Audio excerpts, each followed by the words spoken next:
I wish everyone could experience being rich and famous, so they'd see it wasn't the answer to anything.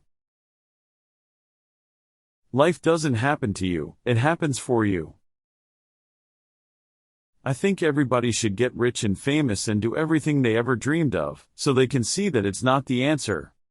So many of us choose our path out of fear disguised as practicality.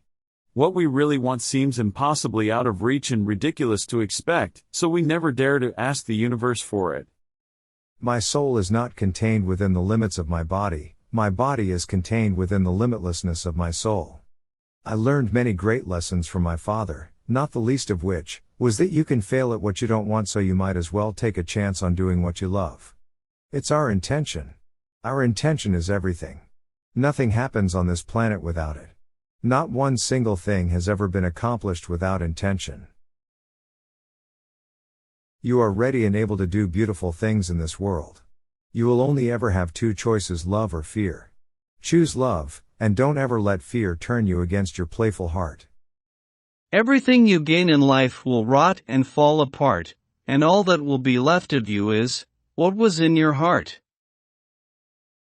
Fear is going to be a player in your life, but you get to decide how much.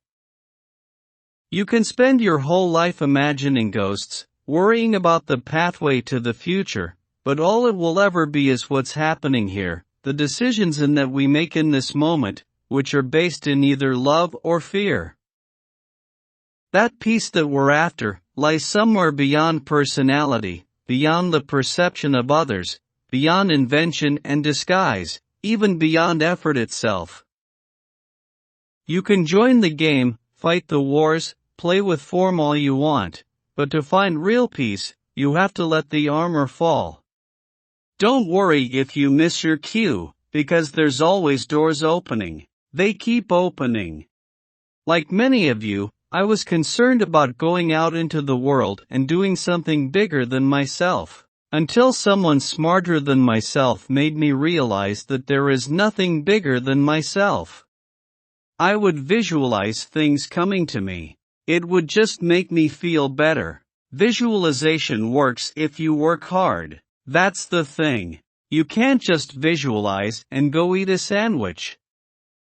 As far as I can tell, it's just about letting the universe know what you want and then working toward it while letting go of how it comes to pass. I like challenges, and I don't believe in failure. I don't believe in regrets. I believe suffering, failure, all those concepts, are things that are absolutely necessary to make us the best people that we can be, the best at whatever we want to do. To find real peace, you have to let the armor go. Your need for acceptance can make you invisible in this world. Don't let anything stand in the way of the light that shines through this form. Risk being seen in all of your glory. Ultimately, we're not the avatars we create. We're not the pictures on the film stock. We are the light that shines through it. All else is just smoke and mirrors. Distracting, but not truly compelling. 50 years, here's a time when you have to separate yourself from what other people expect of you, and do what you love. Because if you find yourself 50 years old and you aren't doing what you love, then what's the point? Our eyes are not viewers, they're also projectors that are running a second story over the picture that we see in front of us all the time. Fear is writing that script, and the working title is "I'll Never Be Enough." All there will ever be is what's happening here. Decisions we make in this moment are based on either love or fear. So many of us choose our path out of fear, disguised as practicality. I've often said that I wished people could realize all their dreams of wealth and fame so they could see that it's not where you'll find your sense of completion. I know this sounds strange, but as a kid, I was really shy, painfully shy. The turning point was freshman year, when I was the biggest geek alive. No one even talked to me. I feel like I've lived the dream for sure. I'm the luckiest guy in the world, and I never forget that. I always feel like I'm proof of positive thought and manifestation, and that faith is more important than talent. But if you have both, you're really doing something. I don't think you can know God unless you're passionate about Him, so you're either screaming at Him, enraptured with the idea of being around Him, or feeling Him in your life. That's the trouble with being me. At this point, nobody gives a damn what my problem is. I could literally have a tumor on the side of my head and they'd be like, yeah, big deal. I'd eat a tumor every morning for the kind of money you're pulling down.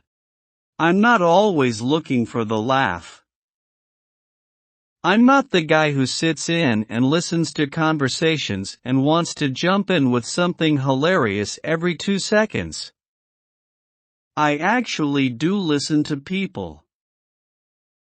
I hate Christmas.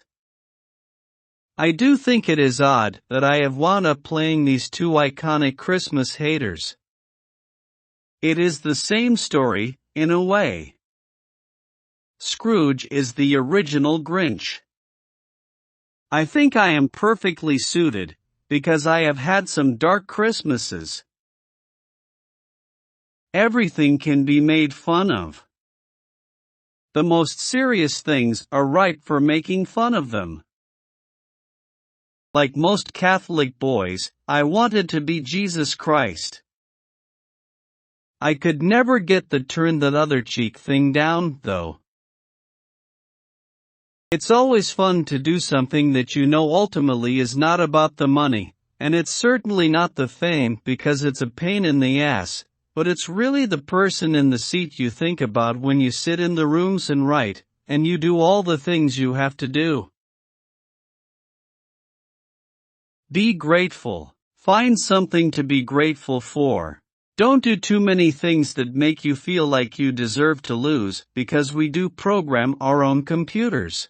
I believe there is a plus and a minus column, and if you end up on the minus column, your own conscience will make you lose. I feel that we're all lighthouses, and my job is to shine my light as brightly as I can to the darkness.